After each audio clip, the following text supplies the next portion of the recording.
शर्मा जी हमारे साथ हैं। विपिन शर्मा जी, देखिए कई कई नेता आज आएंगे ही नहीं।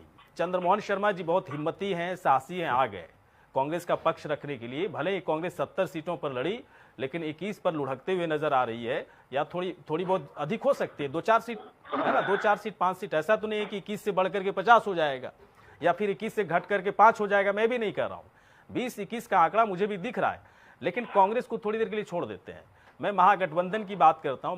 महागठबंधन के तमाम ऐसे मुद्दे थे, ऐसा लग रहा था कि इन मुद्दों पर बिहार की जनता एकजुट हो रही है, चाहे वो नौकरी देने का वादा हो, चाहे फिर किसानों का मुद्दा हो, है ना, चाहे बेरोजगारों का मुद्दा हो, चाहे वो लास्ट में उन्होंने जो है ऋण माफ करने की बात कही थी, छात्रवृत्ति को लेकर जो क्रेडिट कार्ड पे जो वहाँ की स्टूडेंट्स लिए थे। ये तमाम ऐसे मुद्दे थे जिस पर युवाओं को खींचने की कोशिश हुई, लेकिन ऐसा लग रहा है जनता को डाइजेस्ट नहीं हुआ।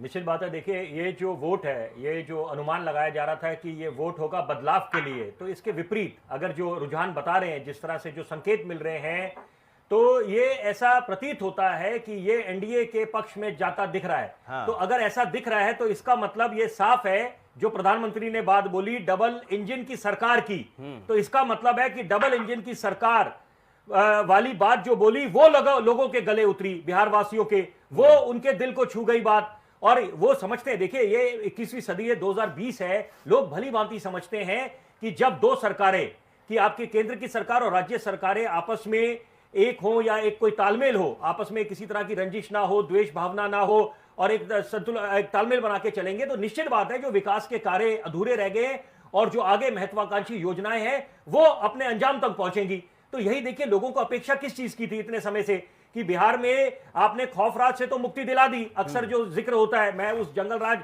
शब्द से बचूंगा बोलने से, लेकिन खौफराज, तो वो जो एक दौर था उससे आपने मुक्ति दिला दी।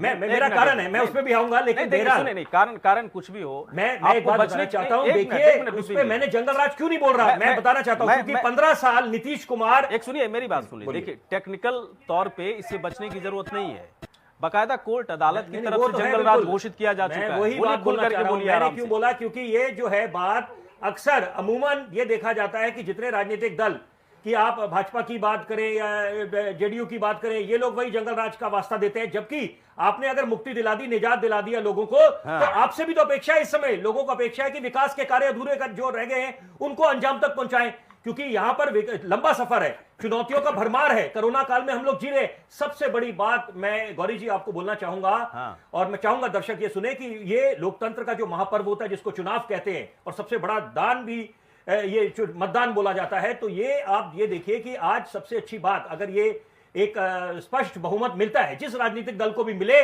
तो ये भी लोकतंत्र के लिए बहुत अच्छा संकेत होगा, क्योंकि अगर साठगांठ की और ये जो खरीद फरोख्त वाला जो हम अमूमन देखा करते हैं, वो चीजें नहीं होंगी। बहुत अच्छी बात, विकास के कार्य बहुत अच्छी बात, जो अधूरे रह गए वो और पूरे होंगे। और भी कई सवाल है मेरे पास आपके लिए विपिन जी,